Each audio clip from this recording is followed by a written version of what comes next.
Hi guys, welcome to part 8 of my alternate future of the world series. We are on the road to 100 subscribers. Right now we have 26. And we will be continuing World War III. And the first thing to happen is an advance into Hungary, with its main goal to split Hungary in two. Which it does so successfully, and they push down into Bulgaria. And they push down.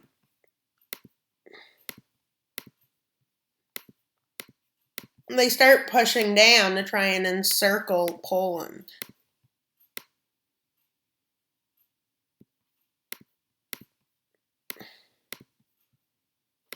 Which likely won't go very well, but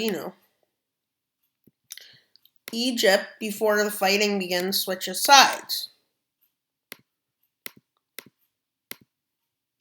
leading to Sudan falling, which goes pretty quick, because Sudan isn't ready for this war. A lot of its people are against the war.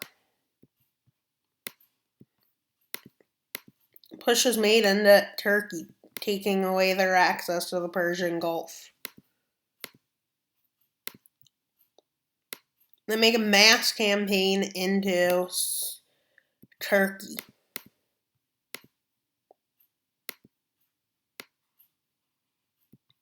Which basically doesn't go well for Turkey, but isn't really well for them either. That's what happens. Then we have the Egyptian front, which is flattened.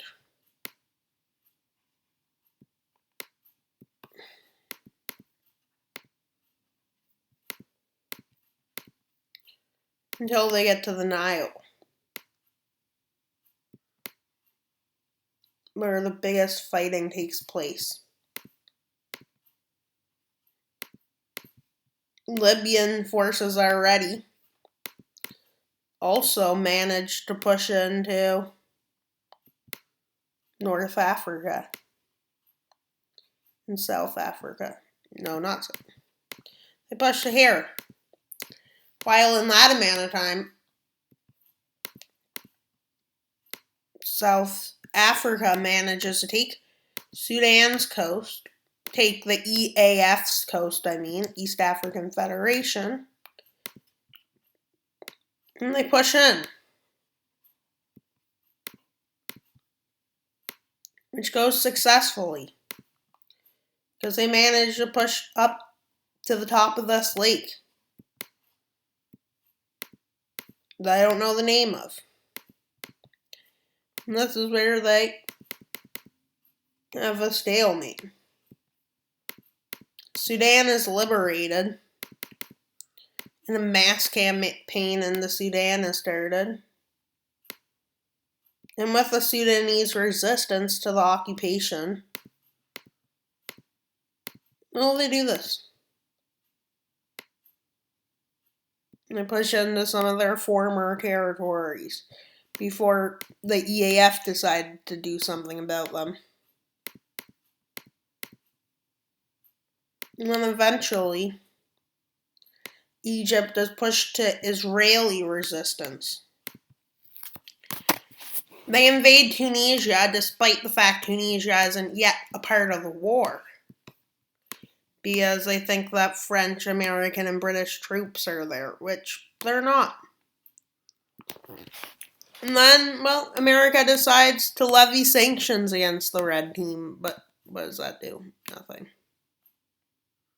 They push in, along with Spanish forces, they push down.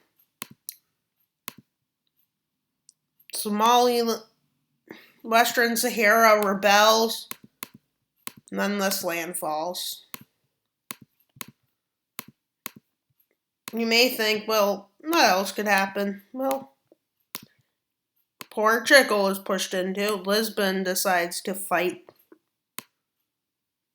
along with the American forces that have just landed in Lisbon. Now they take over Basque pretty rapidly. Corsica falls, this island falls. They push to here. Italian forces push up into Germany, along with Serbian. And that falls. Italy has a dictator in place since, well, it was overthrown. Czechoslovakia is not being thrown. Well, Pakistan is pushed into, and along with Pakistan rebels, they managed to get to here. Then they managed to get to here.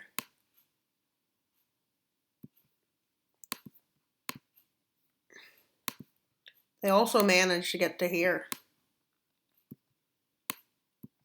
This is where, well, Korea goes bad. The Korean front starts falling. When this happens, well, they quickly take Pyongyang. Then they take Seoul. And then they split South Korea into two. And this is where a stalemate is established.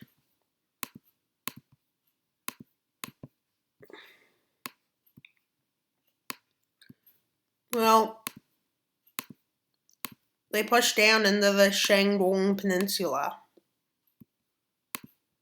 pretty rapidly, too. And then it eventually stalls out. This is where an election in East Turkestan happens.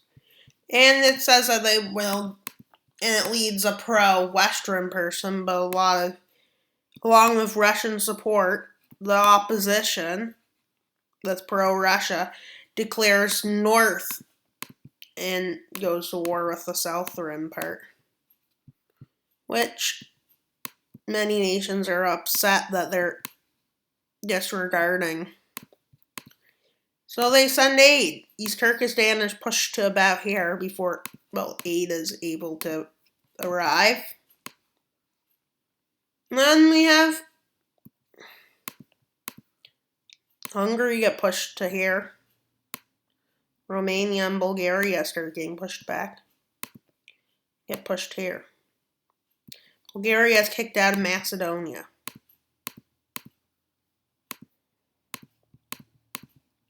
Hungary is kicked, well, out in Romania, and Romania falls, and then Bulgaria's capital, Sofia, falls, and this is all that's left to Bulgaria. And then they push up to here. They push into Czechoslovakia, and they push down from Czechoslovakia. And this is at the same time that, well, Sweden manages to make gains with Finland and Norway, trying to distract Russia, but Russia knows it's a distraction and doesn't send forces. Knew they would have intelligence. And now let's go to the other front lines. Peru.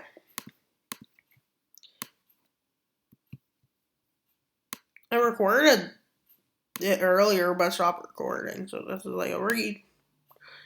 And then, well, the coast of Peru, of Chile, brrr, and part of Paraguay. Parrot?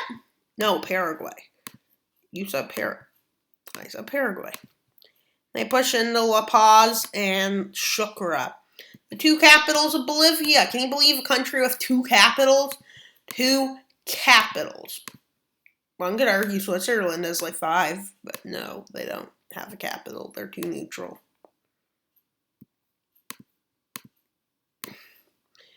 Sucre falls, which leads to most of the Bolivian land and the Bolivian-Peruvian Union. They push back here and here. And then they fund a rebellion in Ecuador, which starts in Quito and goes up the coast. It's called the Ecuadorian Revolution, which leads to this. These lands fall, and they push Peru out of their lands and join the good guy. Peru is completely kicked out of Brazil and Colombia. Colombia pushes into Brazil. Finland uses a bit more of its... Finland later visits Russia's leader, right? Talking about a possible peace with the both sides, in which everything just returns to normal. And you know what they actually were there for? To secretly give the Russian leader a Molotov cocktail. But it was confiscated, and, well, Russia's angry. And this is where Lima is encircled. And it falls. And it falls. And it falls. Probably, yeah, enough. And then that happens. And back to this front, which is very gross.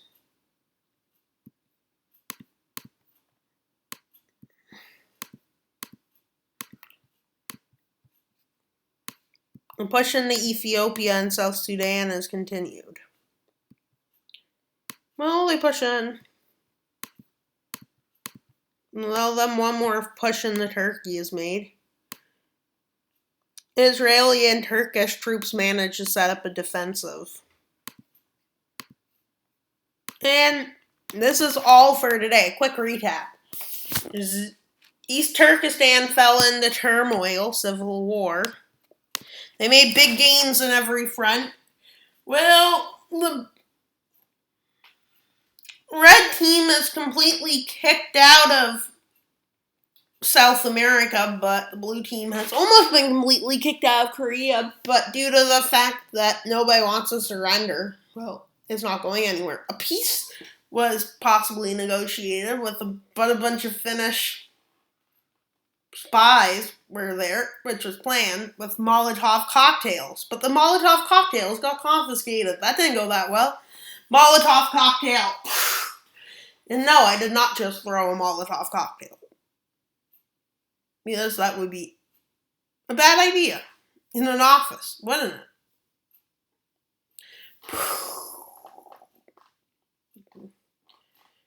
Well, the problem is the red team is starting to go low on supplies.